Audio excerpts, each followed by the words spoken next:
Bismillahirrahmanirrahim. Alhamdulillahilladzi lahul hukmu wa ilaihil masir. Ashhadu an la ilaha illallah wahdahu la syarika lah, as-sami'ul basir. Wa ashhadu anna sayyidana Muhammadan abduhu wa rasuluhul basyirun nadhir. Allahumma salli wa sallim wa barik ala sayyidina Muhammadin al-badril munir wa ala alihi wa ashabihi wa dhurriyyatihi wa atba'ihi ila yaumil asir. Amma ba'd. Yang kita hormati dan kita cintai para habaib dan para alim ulama, para muhibbin, hadirin hadirat rahimakumullah. Puji dan syukur selalu kita haturkan kehadirat Allah Subhanahu wa ta'ala yang senantiasa memberikan kita kenikmatan, memberikan kita perlindungan, taufik dan hidayah dan berbagai macam nikmat yang lainnya, sehingga kita pada malam ini dapat berkumpul bersama-sama di majlis yang berkah ini. Salawat dan salam kita haturkan kepada junjungan kita Nabi besar Muhammad sallallahu alaihi wasallam dan kepada seluruh keluarga, para sahabat, dzurriyyat dan pengikut beliau sampai hari akhir nanti. Para muhibbin rahimakumullah, al-haditsus sadis an Abi Abdullah Nu'man bin Bashir radhiyallahu ta'ala anhu maqal sami'tu Rasulullah sallallahu alaihi wasallam yaqul innal halala bayyin wa innal harama bayyin wa bainahuma umurun mushtabihat la ya'lamuhunna katsirun minan nas faman ittaqa asy-syubuhati faqad istabra'a li dinihi wa irdihi wa man waqa'a bisyubuhati waqa'a fil haram karra'i yar'a haula al-hima yushiku ay yarta'a fi ala wa inna likulli malikin hima ala wa inna himallah maharimuhu ala wa inna fil jasadi mudghah idza salahat salahal jasadu kulluh wa idza fasadat fasadal jasadu kulluh ala wa hiyal qalbu rawahul Bukhari wa Muslim. Hadis yang ke-6 dari Abi Abdullah Nu'man bin Bashir, sahabat Rasulullah sallallahu alaihi wasallam radhiyallahu taala anhuma. Beliau berkata, aku mendengar Rasulullah sallallahu alaihi wasallam bersabda, innal halala bayyinun, sesungguhnya yang halal itu adalah jelas. Yang halal itu terang benderang, karena dijelaskan dan dinaskan oleh Allah dan Rasulnya sallallahu alaihi wasallam.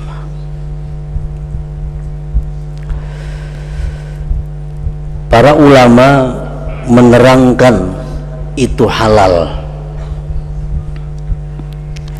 ma warada dalilun bihillihi aw lam yarid dalilun la bihillihi wala bihurmatihi.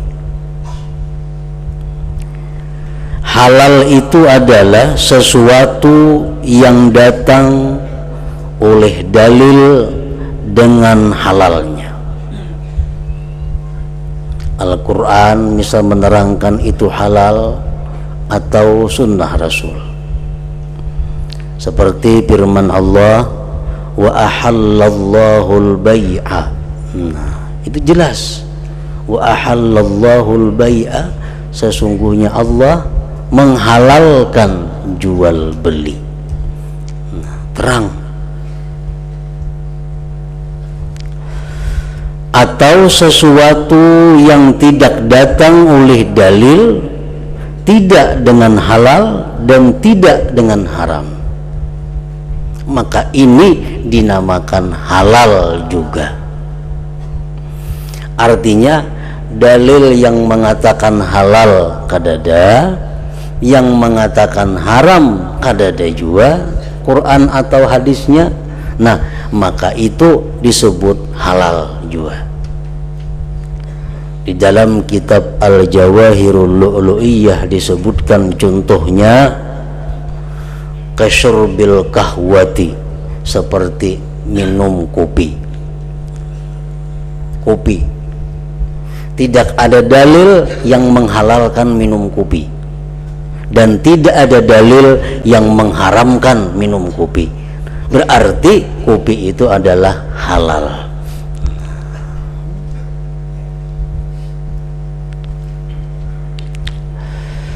Nah, para muhibbin rahimakumullah, jadi itulah yang dimaksud dengan halal tadi.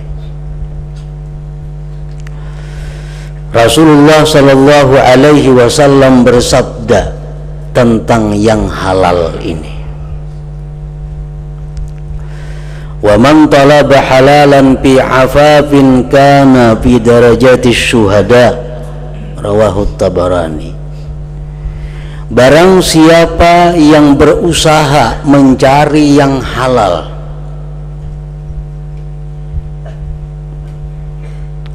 fi afafin, dengan dasar untuk menahan diri daripada minta-minta. Inya mencari yang halal agar jangan jadi orang pengemis. Karena bi darajati syuhada, maka dia nanti di akhirat satu tingkatan dengan para syuhada, orang-orang yang gugur fisabilillah.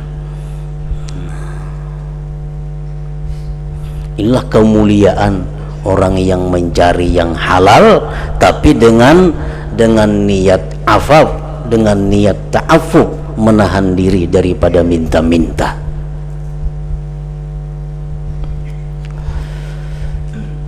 Mencari yang halal itu kadang-kadang kita dipuji oleh agama, tergantung tujuan kita untuk apa.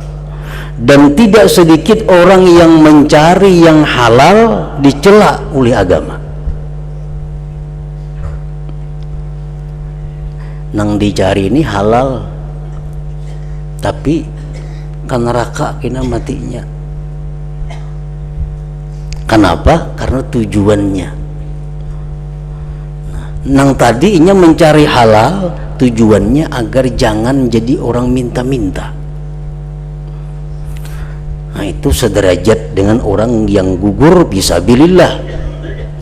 Nah, yang kedua ini dia mencari yang halal tidak sekedar untuk menahan diri dari minta-minta, tapi untuk menumpuk kekayaan, untuk bermegah-megah dengan kekayaannya. Nah, ini orang fisabilis syaitan. Rasulullah menjelaskan di jalan syaitan, bukan sabilillah.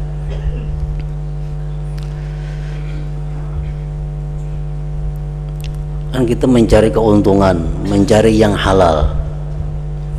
Nah, mun aku hari ini kada berusaha, aku bisa minta ke sebelah rumah kena makan, duitnya kada diisi. Mun aku hari ini kada berusaha, aku bisa minta lawan orang kena nukar obat, mengobati anak bini. Aku berusaha supaya jangan jadi minta-minta. Nah, ini yang mulia di sisi Allah, derajat syuhada. Ada orang yang mencari harta hanya sekedar memperbanyak harta, menumpuk harta, bermegah-megah dengan kekayaannya. Nah, ini bisa pilih syaitan. Padahal yang dicarinya halal, cuman niatnya kada bagus. Para muhibbin rahimakumullah. Jadi para ulama kita mengajarkan bagaimana kita semestinya kalau kita berusaha mencari yang halal itu.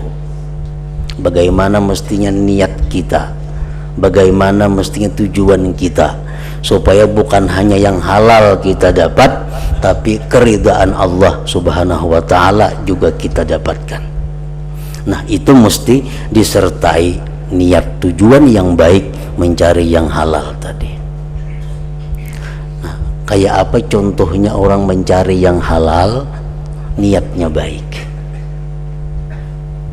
Satu, orang berusaha mencari yang halal tujuannya ta'affuf, ya afaf tadi, supaya jangan jadi pengemis diriku, anak biniku. Aku berusaha mencari yang halal.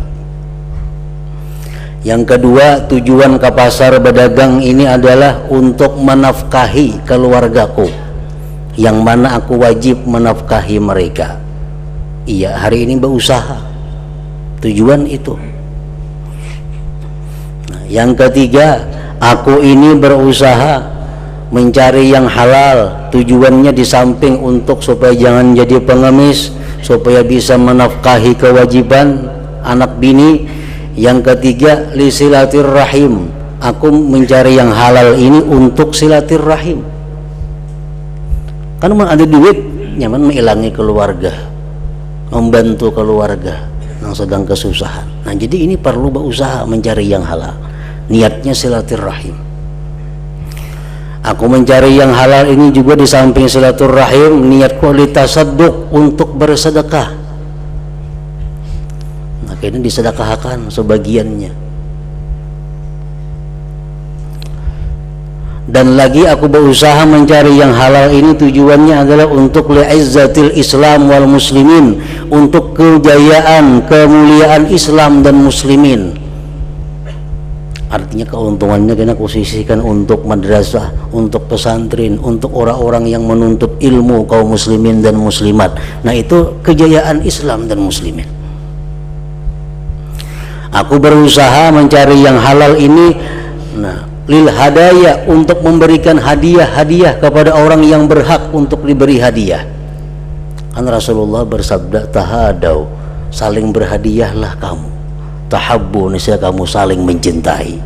Nah, jadi aku berusaha kalau ada keuntungannya antara lain untuk memberikan hadiah-hadiah kepada orang yang patut untuk diberi hadiah. Nah, aku berusaha lagi yang halal ini tujuan kulit tana'um, untuk menikmati. Dengan adanya duit dari yang halal, aku akan menikmati nikmat Allah, nukar makanan nang nyaman, nukar pakaian nang baik, nukar kendaraan nang baik, kediaman nang baik, untuk menikmati nikmat Allah. Dan aku berusaha mencari yang halal ini di samping yang lain-lain dari niatnya banyak, tambah lagi misal litawakku'i hajati nafsi wa hajatil muslimin, untuk mengintai hajat diriku dan hajat orang muslimin.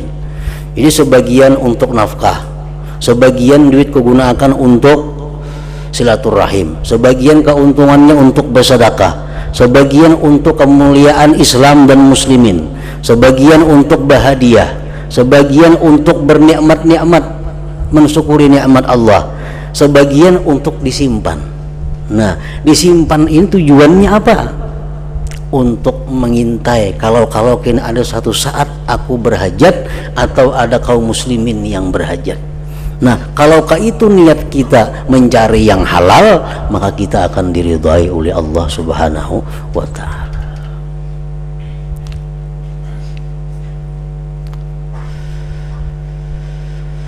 Nah, para muhibbin rahimakumullah. Kemudian lagi Rasulullah SAW bersabda, wa innal harama bayyinun, bahwa yang haram itu pun jelas. Wa ahallallahu al-bai'a wa harramar riba, Allah mengharamkan riba, jelas, tanpa ada keraguan, tanpa ada ketidakjelasan. Al-Quran menerangkan dengan terang benderang, Allah mengharamkan riba. Nah, apa yang dimaksud dengan haram itu? Ma mana amin ta'atihi dalil, sesuatu yang mencegah daripada mengambilnya oleh dalil. Ada Al-Quran, ada As-Sunnah, ada ijma' ulama yang jelas mengatakan bahwa itu adalah haram, dilarang kita mengambilnya. Nah, kenapa sesuatu itu diharamkan oleh Allah? barang atau benda atau pekerjaan, kenapa diharamkan oleh Allah? Imma limafsadatin bihi zahirah, ada kalanya karena kerusakan yang zahir, makanya Allah mengharamkan karena ini membawa kepada kerusakan yang zahir. Contohnya kal muskirat, seperti yang memabukkan. Minuman-minuman yang memabukkan itu akan merusak akal kita, sedangkan akal adalah yang paling berharga di dalam tubuh manusia. Nah, ini untuk menghindari kerusakan yang nampak. Au khafiyah, atau Allah melarang itu karena itu mengandung kerusakan yang tersembunyi. Kazina, seperti zina. Nah, zina kada nampak kerusakannya, tapi banyak rusaknya kada kelihatan dengan mata kita. Wa imma limadharratin fihi zahirah, dan ada kalanya Allah mengharamkan itu karena di situ ada mengandung mudarat yang zahir, yang nampak. Kasumiyat, seperti yang mempunyai racun-racun. Ada makanan, ada buah-buahan atau apapun namanya yang mengandung racun, dilarang oleh Allah. Karena itu mudaratnya nampak, mudaratnya zahir. Al khafiyah, atau mudaratnya tidak nampak. Kalahmi ma la yu'kal aw la yuzakka, seperti memakan daging nang kada boleh dimakan, atau memakan daging dari binatang nang kada disembelih. Nah, itu ada bahaya, cuma kada kelihatan, kada nampak bahayanya. Makanya Allah melarang kita memakan binatang nang kada disembelih atau binatang-binatang tertentu nang kada boleh dimakan. Wa imma li khalalin fi tahsilih, dan ada kalanya pula Allah melarang kita terhadap sesuatu itu karena ada kerusakan pada mendapatkannya, ada kecederaan dalam memperolehnya.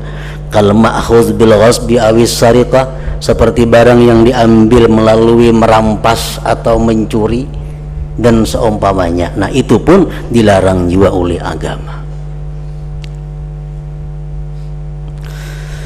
Rasulullah sallallahu alaihi wasallam bersabda, "Man iktasaba malan min haramin fa in tasaddaqa bihi lam yuqbal minhu wa in tarakahu wara'ah kana zadahu ila an-nar." Rawahu Ahmad.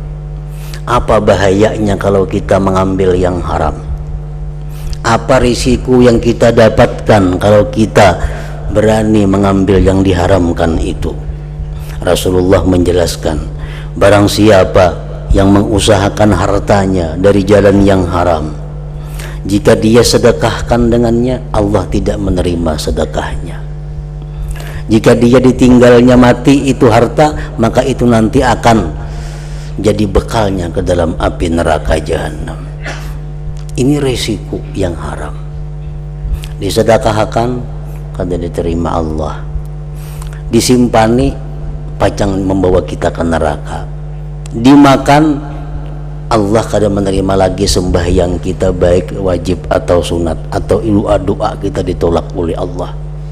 Nah, ini resikonya kalau kita mau, kalau kita berani mengambil yang diharamkan oleh Allah Subhanahu wa ta'ala.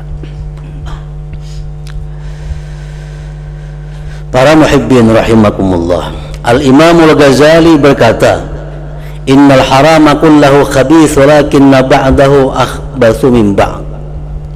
Yang namanya haram itu seluruhnya adalah kotor, tetapi sebagian ada yang lebih buruk, lebih kotor daripada sebagian. Jadi barang haram itu bertingkat-tingkat kekotorannya. Kalau kotor, iya kotor, cuma tingkatannya belai-lain. Al-ma'khudhu zulman min fakirin aw salihin aw yatim akhbathu wa aghlas min al-ma'khuz min ghaniyin aw fasik aw qawi. Barang yang diambil secara zalim, merampok, mencuri, menipu, orang fakir, orang saleh atau yatim itu lebih berat dan lebih kotor daripada yang diambil dari orang kaya atau orang fasik atau orang yang kuat. Dosanya taganal. Kalau kita mengambil barang orang fakir, dosanya taganal daripada kita mengambil barang orang kaya. Kita mengambil harta orang saleh secara zalim lebih besar, lebih jahat daripada kita mengambil orang yang fasik. Kalau kita mengambil harta anak yatim, lebih besar dosanya, lebih buruk keharamannya daripada kita mengambil orang yang kuat. Jadi haram pun bertingkat-tingkatan. Jadi yang mau jadi maling dipilih ya, nanti inting dosanya. Ini orang sugih sikat ada apa? Tak orang-orang yo dosanya daripada ampun orang fakir.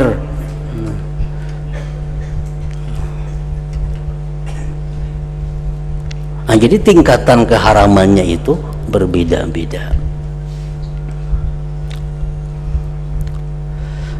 Wa innal haram bayyin, yang haram pun jelas.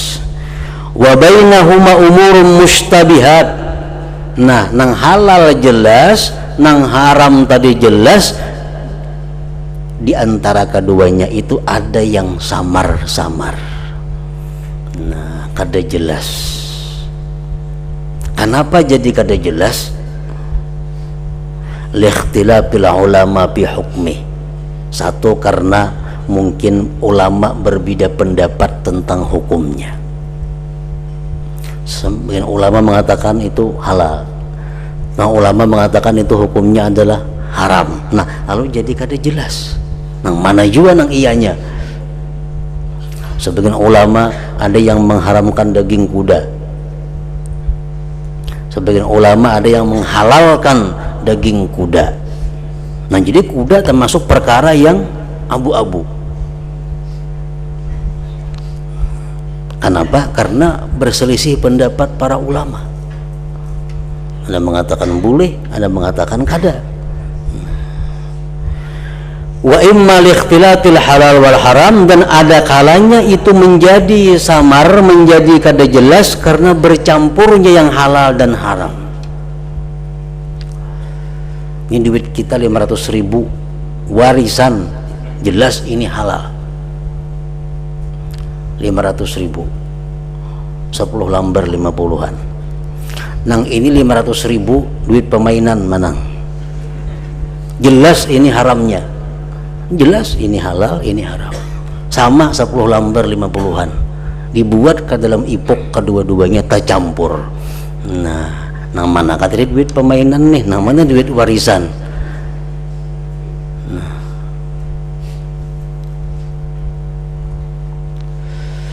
La ya'lamuhunna katsirun minan nas, dan tidak mengetahui kebanyakan daripada manusia. Nah, mana nang halal tercampur sudah jadi satu. Nah, bamanittaka asyubuhati faqad istabra li dinihi wa irdih, barang siapa menghindari yang tidak jelas tadi. Nah, ada jelas dihindari selama belum ada kejelasan. Ini kada mau mengambil, menggunakan, memanfaatkan sesuatu yang kada jelas tadi. Barang siapa yang menjauhi yang tidak jelas itu, maka dia sungguh membersihkan bagi agamanya dan bagi pribadinya. Nah, jadi duit nang 1 juta itu diistirahatkan dulu, ini kada kau dipakai sebelum dapat kesimpulan nah mana tadi nang warisan, nah mana nang permainan. Wa mau waqa'a fis syubuhati waqa'a fil haram, barang siapa yang jatuh dalam perkara yang tidak jelas, maka dia akhirnya akan jatuh kepada nang haram. Nah, ini subhat. Sudah biar subhat di Bapak Juha ulanjakan. Ulanjakan. Akhirnya kita mengakar ke nang haram. 500.000 sudah habis nang subhatnya, sisa 500.000 lagi takakat kayaknya tak makan 500.000 itu. Karra yar'a haulal hima yushiku ayyarta'a fihi, seperti pengembala yang mengembala di sekitar pagar, maka hampirlah dia makan apa yang dalam pagar itu. Ini orang berpagar, nah jangan mendekati pagar aja orang. Di pagar tuh banyak tanaman-tanaman orang. Namun kita mengembala jangan parak pagar tuh, karena bisa menyubalah gembalaan ini. Nah, jauh-jauh pada pagar itu. Ala wa inna likulli malikin hima, bahwa tiap-tiap raja itu ada mempunyai pagar. Ala wa inna himallah, bahwa pagar Allah itu maharimuhu, adalah hal-hal yang diharamkan oleh Allah subhanahu wa ta'ala.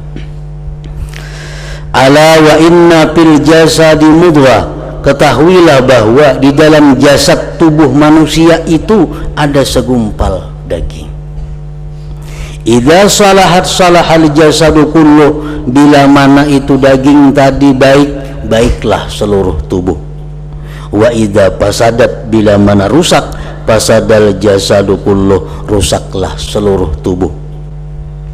Ala, ketahui olehmu, wahiyal qalbu, itulah yang namanya hati.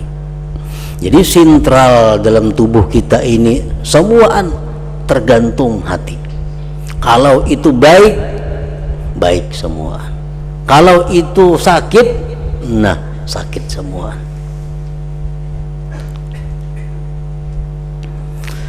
Di dalam kitab Al-Jawahirul Lu'lu'iyah disebutkan inna salahal qalbi bi tis'ati asya, bahwa kebagusan hati itu berada pada 9 hal.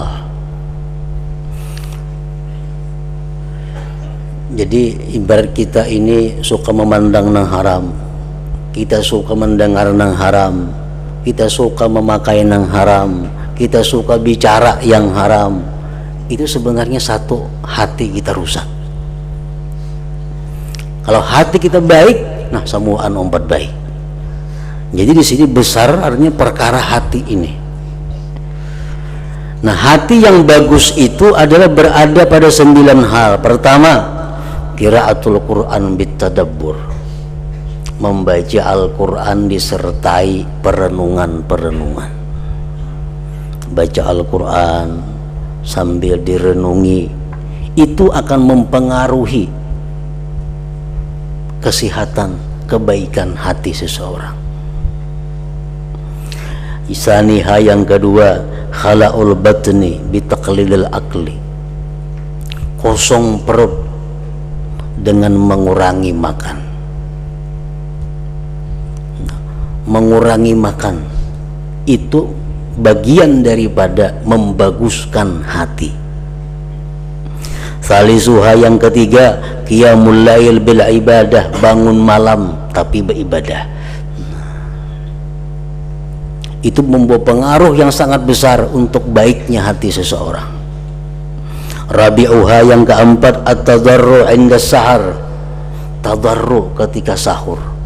Waktu sahur pukul 4, nah dia minta ampun kepada Allah, dia merintih, mengadu kepada Allah, dia melaporkan keadaan dirinya kepada Allah. Itu. Khamisuha, yang kelima, mujalasatus salihin, semajlis dengan orang-orang saleh, bergabung dengan orang-orang yang saleh.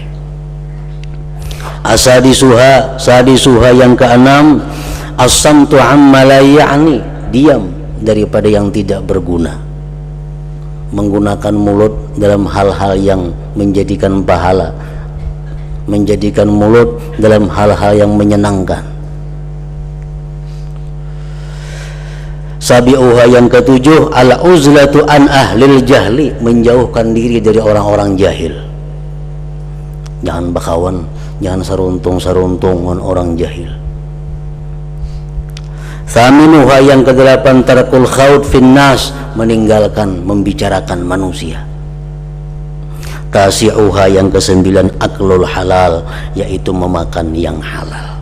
Nah, 9 hal ini kita lakukan, maka hati kita akan baik. Hati kita baik, seluruh anggota tubuh kita terjaga daripada yang dilarang oleh Allah subhanahu wa ta'ala. Para ulama mengatakan satu kaidah, fasadul zahir dalilun ala fasadil batin. Kerusakan di zahir itu tanda atas rusaknya batin seseorang. Orang itu sombong, kita kalau melihat dari tingkah lakunya. Orang yang suka maksiat kepada Allah menunjukkan hatinya buruk. Jadi apapun yang berada di dalam zahir ini itu alamat, dalil, itulah hatinya. Itulah hatinya.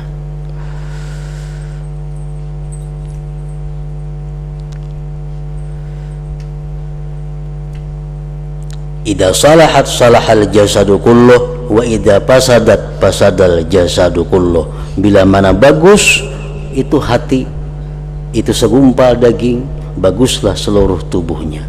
Wa idza fasadat fasadal jasadu kulluh. Bila mana itu hati rusak, daging tadi rusak, maka rusaklah seluruh tubuh kita.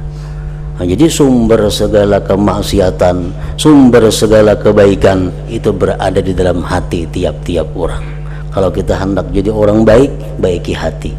Hendak jadi orang jahat, biarkan hati sejadi-jadinya. Nah, kemudian hadis yang ketujuh. Ila hadratin Nabi sallallahu alaihi wasallam al-Fatihah.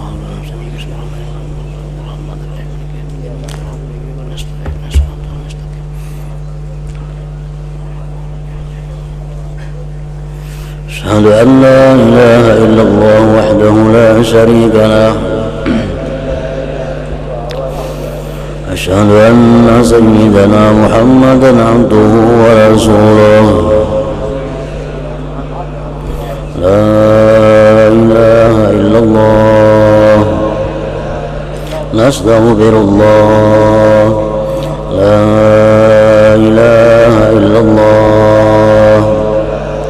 نستغفر الله لا إله إلا الله نستغفر الله لا إله إلا الله ونتوب إلى الله لا إله إلا الله محمد رسول الله صلى الله عليه وسلم فيا أيها الرجل منه شفاعة صلوا عليه وسلموا تسليما